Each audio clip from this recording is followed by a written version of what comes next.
The moment that sticks in my head like a thorn under the nail? It wasn't the gala, or the champagne, or even that smug little text that would eventually set the whole circus on fire. It was 3 weeks earlier in the break room when Derek, with that greased up frat boy grin, told the new hire, Sloane, she's kind of like legacy code. Can't delete her outright, but we're working on the update. He chuckled. I didn't. I just stirred my burnt coffee and pretended not to hear. I'd heard worse. I'd survived worse. But that day something turned. I'd been at Halcyon Systems for 12 years. Not coasting with seniority 12, no. I built our innovation division from a glorified broom closet in the annex to a 60-person powerhouse with 3 patents pending and 5 major clients. I'd done it without demanding glory, without throwing elbows. While Derek and his ilk were busy ordering custom leather notebooks with their initials embossed in gold, I was mentoring interns, debugging prototypes at 2 a.m., and taking phone calls from vendors on my kid's birthday. And somehow I was still the invisible one. Look, if you're still listening at this point, and not Derek, because I know he rage Googles me now, do me a quick favor. Hit the like. Maybe even subscribe. I know every YouTuber and their grandma says it, but our little team behind this channel reads every comment, every click, and it fuels us harder than Derek's ego in a mirror. Thanks. Now back to the dumpster fire. See, here's the thing they never tell you when you make it to the VP table as a woman who didn't go to Stanford, doesn't golf, and dares to wear flats. You're allowed in the room, but no one hears you unless you're echoing someone else. I watched junior execs, mostly men, mostly loud, mostly useless, get showered in praise for quoting strategies I had outlined in dusty Google Docs a year ago. I saw them rebrand my efficiency model as the Derek method on a slide deck. I sat through meetings where I wasn't just ignored, I was erased. Still, I stayed. Loyalty? Sure. Fear? Probably. But also because I had built something real, and I wasn't about to let some portfolio-padding nepotism prince undo it without a fight. Besides, someone had to run the place while the thought leaders were busy doing TED talk karaoke at conferences. The real kicker? I knew they were grooming Derek to replace me before HR even got their ducks in a row. The signs were there. My budget approvals started getting lost. I was suddenly asked to send pre-reads and post-reads and summary emails to ensure alignment. My one-on-ones with the CTO were quietly canceled, one by one, no explanations. My team was being poached, repackaged, and presented as a new vision under Derek's glittering charm and plagiarized jargon. And I stupidly, stubbornly, still tried to play it straight. I dotted my I's. I smiled at the board luncheons. I even ordered extra team mugs with the new branding just to keep morale up. 'Cause I thought maybe, just maybe, substance would win out over smoke. But the longer I played nice, the more I felt it, this slow, quiet drowning. Like they were piling sandbags on my shoulders, one strategic realignment at a time. Until that day in the break room. That day, I stopped being loyal. I stopped playing fair. I started taking notes, because if I was going down, I sure as hell wasn't going quietly. Derek showed up on a Tuesday like a human LinkedIn post brought to life. Tan blazer, no socks, some overpriced loafers that looked allergic to work. Introduced himself at the staff meeting with a laugh that said, I've never been told no, and PowerPoint slides with more gradients than substance. Think of me as a catalyst, he said, like that was a compliment and not a warning flare. I'm here to unlock the latent power of Halcyon's most underleveraged assets. Spoiler, that was me. I was the underleveraged asset. Within 48 hours, he'd parked himself in my war room, the one with 12 years of post-its, prototypes, and pizza boxes I'd called the Innovation Cave. He slapped his laptop on my table and said, let's co-lead the Q3 tech initiative. The board wants a tighter feedback loop. Translation, I'm taking your project. You're gonna smile while I do it. No one questioned it, not out loud. Because Derek had the golden pedigree. MBA from somewhere that rhymed with Yale. A stint at a startup that got acquired purely for its mailing list. Most importantly, he married the daughter of John Everstone, who just so happened to be the loudest voice on our board. No conflict of interest there, right? The slide deck I'd been refining for 6 months, every schematic, every diagram, every client insight I'd spent weekends developing, started showing up in Derek's weekly alignment briefs, just with different fonts and a lot more white space. When I pointed it out to my boss, she shrugged. It's just branding. He's a big picture guy, sure, and I'm the janitor apparently. He started changing names on the project folders. Just to streamline ownership, he said, fingers tapping like a drum solo on Red Bull. My name was gone by Friday. By Monday, he was holding stakeholder syncs without inviting me. One of my junior engineers texted me, confused, are we supposed to be reporting to Derek now? I replied with a thumbs up and then deleted the message. 'Cause now I was documenting everything. Not just the overt power grabs, the little things, his meeting times, his version numbers, the way his summaries copied entire phrases from my archived emails, every misspelled acronym, every bloated buzzword. I had a spreadsheet titled For When It Burns, and make no mistake, I knew it would burn. It got worse before it got ridiculous. He started hosting innovation huddles at 8 a.m. on Wednesdays, mandatory for my team, the kind where everyone stands around while he ideates in a word cloud of nonsense. One week it was decentralized synergy matrices. Another, frictionless ideation scaffolds. I swear he opened a Miro board and just typed synergy 12 times in different colors. Meanwhile, my actual work, the prototype that worked, the client feedback that mattered, the engineers who built things, was being ignored, redirected, repackaged as his streamlined vertical. I even saw my own whiteboard mockup in one of his investor decks, right down to the typo on optimization. He left it in like a watermark.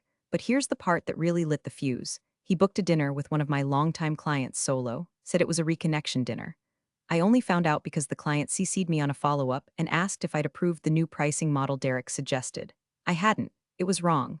It was reckless. Reeked of someone trying to impress the board with revenue projections based on hallucinations and hubris.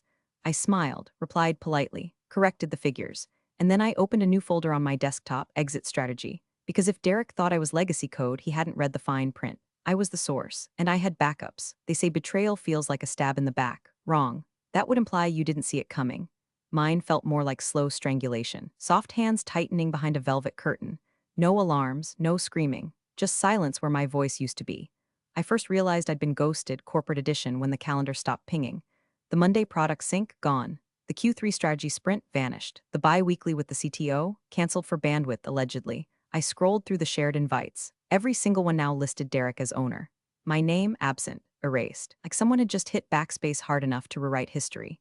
At first, I told myself it was an oversight, a clerical hiccup. Maybe Gina in ops got wires crossed. But then my favorite engineer, Rachel, one of the few bright lights in this fluorescent hellscape, messaged me privately. Are you not on the Wednesday roadmap call anymore? Derek just demoed your prototype. My prototype. The one I'd stayed up 3 nights building. The one I tested so hard I fried the logic board and had to cannibalize a demo unit just to reboot it.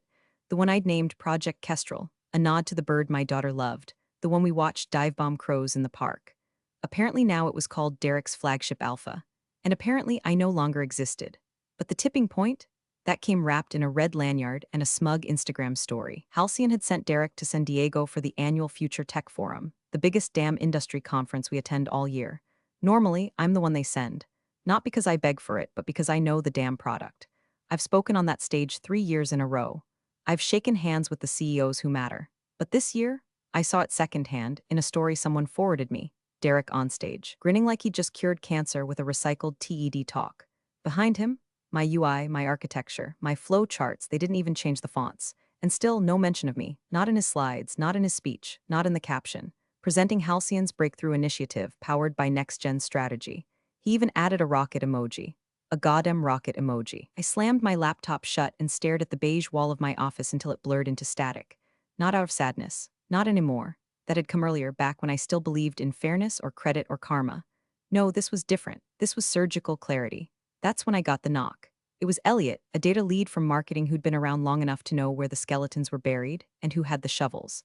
He closed the door behind him and muttered. I didn't hear this from me, but Derek's been talking to HR. Words like redundant and legacy transition plan are being tossed around. He's planning a restructure. End of Q3, I stared at him. After he finishes demoing my prototype, you mean? Elliot just nodded, looks that way. I didn't flinch. I didn't curse. I didn't throw my chair, even though it suddenly seemed like a deeply reasonable thing to do. Instead, I opened my drawer, pulled out the slim USB stick I kept for emergencies and copied everything. Architecture diagrams, client emails, proof of authorship, early sketches with my annotations, even the pitch video I made at 2 a.m. with my dog snoring in the background, proof this was mine. Then I did something I hadn't done in years. I made a list. People I trusted. People I could build with. People who saw me before Derek's halo blinded the board. And I started calling. Not loud, not obvious. But one by one, I began stitching something new from the threads he tried to unravel. Because if Derek wanted a legacy transition, he was damn well going to get one. Just not the version he expected. At 1:17 a.m., somewhere between the 5th espresso and the 12th version of the pitch deck, I felt it, that old hum in the spine I hadn't heard in years. The one that used to show up back when I still believed in possibility. Not promotion. Not politics, possibility. My living room had turned into a war bunker. Blueprints, user flow sketches, and investor psychographics littered the floor like corporate shrapnel. My dog, Brisket, looked concerned. I hadn't taken him on a proper walk in 2 days, but I wasn't spiraling, I was building. Again. Only this time I wasn't building for company. I was building out of one. I named it Project Threshold. Quietly, privately, it felt like a dare. I took the bones of what Derek had stolen and stripped the bloat he'd added. Pulled out the parts that worked, the pieces that could scale, and welded them into something sleeker. Something that didn't just respond to a problem, it anticipated it. No more leveraging synergies or streamlining verticals. This was utility, function, precision. My original architecture, but cut loose from Halcyon's bureaucratic fat and marketing glitter. The first NDAs I sent out were short, 2 pages to the point. No frills, just like the prototype. I started with Tasha, my old mentor from my MIT days, now deep in the venture trenches. Then Lisa, the COO who once told me in the hotel bar at Tech Women's Summit, "You ever go solo? I want to see it before Sequoia does," they answered. Quick, curious. But the big swing? Martin Cleary. Martin had always been a unicorn wrapped in corduroy, an investor who actually read technical specs, not just market summaries. He didn't chase hype, he chased builders. Years ago, when my division was still scraping together beta tests, he'd stop by unannounced and ask me, "You ever think about starting something real?" Back then, I said no. Back then, I thought loyalty mattered. Now I knew better. I didn't pitch him directly. That would have raised alarms. Instead, I sent a ping to his assistant, Claudia, just to hope you're well, with a quiet link to a sandbox environment. No company name, no branding, just access. 12 hours later, I got a reply. Martin wants to talk. Meanwhile, I kept my halcyon face polished. I smiled in the halls. I showed up to team huddles. I nodded through Derek's nonsense like a bobblehead wired for pain. Let him think I was winding down. Let him believe he was breaking me down into parts for salvage. Because beneath the surface, I was recruiting 3 engineers who'd already been reallocated by Derek, bitter but brilliant. 1 UI lead who'd quit last year, tired of our glass ceiling disguised as a skylight. A cloud security architect from a partner firm who owed me a favor. A big one. We met in coffee shops, on encrypted calls. One time, in a bowling alley during league night, because nothing says stealth like standing between 2 guys named Carl arguing about wrist angles. Every meeting ended the same way, with a soft laugh, a raised brow, and a quiet, "You in?" They all were. I wasn't just leaving Halcyon, I was extracting its soul. The more Derek paraded around with his borrowed slides and AI-generated jargon, the more oxygen I had to build freely in his shadow.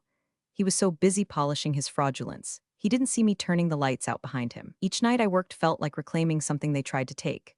Each line of code typed without his oversight felt like breathing again. I wasn't tired anymore. I was electric, ready, and most dangerous of all, I was done waiting for permission. The gala loomed like a guillotine wrapped in satin napkins and fake smiles. Derek was practically vibrating with anticipation, gliding through the office like some botoxed prophet, talking about legacy transitions and the vision we'll unveil at the gala. He held court in the break room, name-dropping journalists who'd confirmed their attendance and casually mentioning he'd hired a freelance videographer to capture the moment for his professional reel. Professional reel. Like this was his damn wedding. I kept my smile glued on and my resignation letter saved in drafts. I didn't need to send it, not yet, because I wasn't going to walk. I was going to detonate. At all hands, Derek unveiled the new gala theme, Forging Forward, Halcyon's next evolution. It had the hollow clang of a middle manager trying to sound epic. He clicked through slides packed with my work, each stripped of its context like organs harvested for transplant. In one, I spotted the original wireframe from my prototype. He'd slapped a new name on it, Project Torchlight, and called it our most visionary initiative to date. I fought the urge to laugh out loud. Torchlight? The man couldn't debug a sandwich. My team glanced at me during the meeting. I offered them a shrug, nothing performative, just enough to say, let him have his pageantry. He won't own the ending. Back in my office, I shut the door, pulled up my inbox, and reread the note from Claudia, Martin Cleary's assistant. Martin will be attending the gala, bringing 2 associates who would love to hear more about what you showed him. No fanfare, just that, but I felt the gravity shift. The tightrope was shortening. Martin didn't show up unless he wanted to see something, not hear about it, not speculate, see it. The next 3 days were a blur of polish and preparation. I wasn't fixing the pitch, it was airtight, but I needed the moment to land. Because if you're going to go out, you don't tiptoe, you tear the damn rug out. I dug through old files and pulled the original documentation. Timestamped drafts, archived emails, dev logs with my name etched into the metadata. Just in case Derek tried to claim collaborative authorship once the fallout began, there'd be no ambiguity, no wiggle room. I slipped it all onto a backup drive, encrypted and stashed in my clutch. Just another accessory, just another night. The day of the gala. I sat in the hotel suite Halcyon had booked for us and watched Derek pose for pre-event photos in front of the branded step and repeat like he was accepting an Oscar. His suit probably cost more than my rent. I wondered briefly if he knew what night it was. Really knew, because I did. The media was here, the investors, the board. The next big thing was about to be presented. All eyes were on him, and yet, all I felt was stillness. Calm. Kind of quiet that comes before a storm, or right after you cut the wire and wait to see if the bomb ticks down or goes dark. I looked in the mirror and fixed a strand of hair. My dress, a deep navy column, no frills, looked exactly like something you'd wear to an execution. Which, frankly, it was. One last check of my phone. Claudia had messaged again, "We'll be seated near the stage." Perfect. I slid the drive into my clutch, picked up my wine-red lipstick, and painted on a smile sharp enough to slice tendons. Tonight wasn't for survival. Tonight was for reclamation. Derek had spent months stealing the stage. I was about to set it on fire. The ballroom was all glitter and pretense. Chandeliers clung to the ceiling like desperate debutantes, casting golden light over a crowd of clinking glasses and forced laughter. A jazz quartet played something vaguely expensive near the Rosado station, and everywhere I turned, someone was toasting to a new era. Derek worked the room like a politician in heat. I watched him air kiss a board member's wife, slap backs with two VCs I'd introduced to the company years ago, and toss out phrases like disruptive scalability with the reckless abandon of a man who'd never written a single line of code in his life. He spotted me near the bar and zeroed in, grinning like he was about to offer me a timeshare. "Sloan," he drawled, straightening his cufflinks in that way guys do when they're about to drop something shitty disguised as professional. "Can you believe this turnout? I mean, just imagine if you'd been able to scale Torchlight this well back when it was yours." I smiled with my teeth, not my eyes. Hard to scale something when half your funding's being siphoned into yacht lunches and branded hashtags. He laughed, but it faltered just a hair too quickly. He leaned in, voice low and performatively sympathetic. "Look, I know this year's been transitional, but we're all team players, right? Let's just make tonight about celebration. One last dance, so to speak. One last dance." He walked away before I could reply, already floating toward another donor with a handshake locked and loaded. I downed my champagne in one long, silent swallow. Dinner was sea base with a saffron reduction and betrayal in the air. By the time the waiter placed the dessert menus on the table, some ironic deconstructed tiramisu, I knew it was coming. And sure enough, it did. My phone buzzed. "Derek, just 2 words and an emoji. Fired equals will announce after dessert." I stared at it for 3 full seconds. Not because I was surprised, please. Derek telegraphs his punches like a toddler in a Batman costume. No, I was savoring it, committing it to memory. The exact moment the fuse hit the powder. I didn't show the text to anyone. I didn't gasp or bolt upright or drop my fork in a dramatic clatter. Instead, I locked the screen, slipped the phone back into my clutch, and took a slow sip of the fresh champagne the waiter had just poured. Then I glanced at the program folded beside my plate. There it was, tucked between Lifetime Achievement Award and closing remarks. Team tribute presented by Sloan Harper. I rose slowly, adjusted my clutch, smoothed my dress, walked toward the stage like I was headed to a piano recital and not a public execution. The crowd clapped politely, most of them too drunk or self-absorbed to register anything out of place. I stepped into the light, took the mic, and smiled at a sea of faces that had never really seen me. From the corner of my eye, I caught Derek laughing at something. Probably assumed I'd still read the script, still play the good soldier, and maybe I would have once, but not tonight. Tonight, I wasn't here to read a tribute. I was here to write the ending. I adjusted the microphone with a poise that felt eerily automatic, like muscle memory from all those years doing everyone else's talking points. A hush fell, the kind that happens just before people expect to be mildly moved and completely bored. I scanned the crowd. Sequins, bodies, champagne flutes balanced like afterthoughts. The same people who'd smiled past me in elevators for years. Tonight, they'd listen. I began as expected. I'd like to take a moment to acknowledge the brilliant minds who have made this year's projects possible. I listed names, my people. Engineers who got no press coverage, designers who built the UI from scratch while Derek smoothed his hair and gave text-level drivel to press interns. I gave them all their flowers, one by one. I watched Derek's mouth tighten from across the room as I skipped his name. Deliberate, surgical. I paused, letting the final name hang in the air. Then I glanced down at the little cue card that was supposed to wrap my speech with inspirational unity. Instead, I slid it into my clutch and replaced it with my phone. Before we close, I said, "Eyes up, tone even, I received a message just now. May I read it to you all?" There was a soft murmur, the polite kind. Confusion wrapped in curiosity. I tapped the screen, opened the message, and held it up just long enough to let the timestamp glow like an omen. Fired equals, will announce after dessert." It echoed. The words cut the air like a scalpel, clean, cruel, irrevocable. Gasps. Someone near the front dropped their fork. Across the room, a reporter from Tech Next lowered her glass and immediately grabbed her phone. The CTO leaned forward, glasses slipping down his nose. A woman in the back muttered, "Holy shit." I didn't flinch. I didn't blink. I just smiled, calm as a scalpel in a sterile room. I assume I said, still holding the mic like a steady hand in surgery, that this was meant for after the moose. But since we're all here and I was graciously given the stage, I thought transparency might be appropriate.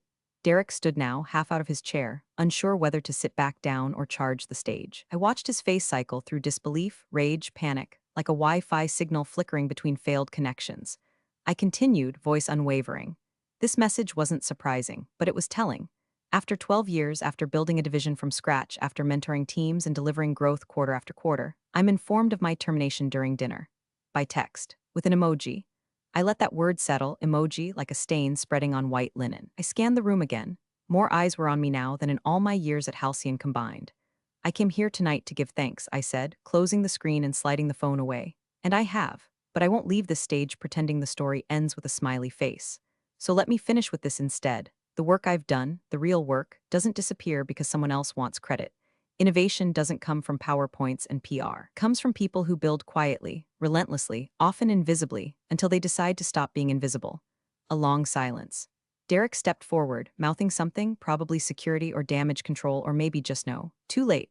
I nodded once and stepped back from the mic, heartbeat steady, every word behind me now like a match dropped into dry brush. The fire had started. For a few heartbeats, nothing moved. The ballroom held its breath like a crystal decanter on the edge of a marble countertop. One twitch, and it all shatters. The silence was rich, heavy, a vacuum after detonation. And then shhhhkk, the distinct sound of a chair sliding back, slow and deliberate, heads turned like synchronized swimmers. From the second row he stood, Martin Cleary, Halcyon's crown jewel investor, the man whose money made things happen and whose silence usually said everything. He didn't speak right away. He adjusted the cuff of his navy blazer, rumpled, old money confident, and walked toward the stage with the calm of someone who'd already decided how this would end. No rush, no drama, just inevitability. Derek froze mid-stride, mouth half open, one hand out as if he could somehow plug the hole I'd just blown in his Titanic. Martin stepped up beside me. Looked at me, not through me, not around me, but at me. Like I wasn't legacy code or redundant. Like I was the damn source. He took the mic. "Miss Harper," he said, voice low but clear enough to slice through the tension, "I came here tonight expecting to hear about Halcyon's future." He turned slightly, letting the crowd soak in the weight of each syllable. "And I have." Derek took another step forward, then stopped dead. Martin continued. "We've reviewed your platform, your numbers, and most importantly, your leadership. Effective immediately. Your new venture will be fully funded." He paused, then added with a small nod, "By us." You could feel the room snap, like a pane of glass finally giving way. Cameras went wild. Flashes popped like paparazzi at a royal scandal. Somewhere, a champagne flute shattered against tile. Reporters elbowed toward the front of the stage. I caught one whispering into a mic. Martin Cleary Back's ex-Halcyon VP in live coupe Derek looked like he'd swallowed a mouthful of wasps. He sputtered something. "This is a mistake. She's not cleared. This isn't how we do." But no one was listening to Derek anymore. The board chair dropped her napkin like it had caught fire. The CTO leaned back, clearly recalculating every future he thought he understood. The marketing director stared into the middle distance like someone who just realized their golden boy was made of tinfoil and delusion. Martin handed the mic back to me without fanfare. No grand speech, no dig at Halcyon. Just a gesture. "We see you, we chose you." I didn't say anything. I didn't need to. The stage belonged to me now, not because I fought for it, but because I earned it, and someone with power finally stood up and said it out loud. Derek was frozen at the foot of the steps, one shoe awkwardly turned like he didn't know whether to run or demand a hug. I looked at him, really looked. Not with anger, not even pity, just a quiet, clinical certainty. This was his moment to realize he'd been playing checkers in a chess match, and I was already on my final move. The applause hit like a wave, polite at first, then rolling into a thunderclap of release, disbelief, maybe even joy.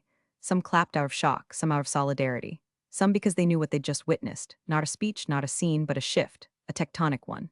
I stepped down from the stage, heels silent on the carpet, the mic still warm in my hand. For the first time in years, I wasn't walking back to my seat, I was walking out. Not demoted, not escorted, not ushered off stage with a PR-crafted press release. No, I was chosen. Derek lunged in behind me like a poorly trained retriever, whisper shouting my name as if we were still co-workers and not battlefield remains. "Sloan, wait, I think this has gotten out of. This isn't what you're doing is." Martin Cleary didn't even slow down. He brushed past Derek with the same indifference you'd give a kiosk worker offering cologne samples. Two other investors followed close behind, one of them already on a call, saying yes, the Harper pitch deck. Get it in front of due diligence before lunch.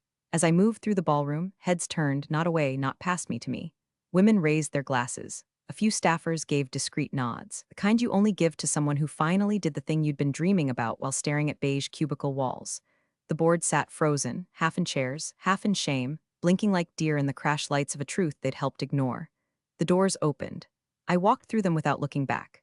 By noon the next day, the headlines were biblical. Harper hijacks Halcyon Gala with investor backing innovation coup.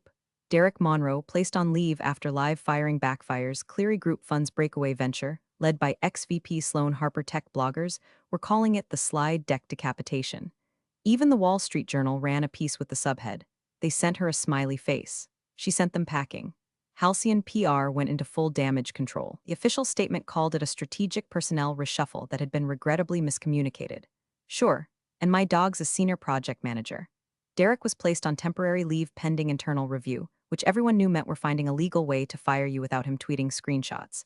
By nightfall, my LinkedIn was a war zone of connection requests and thinly veiled job offers.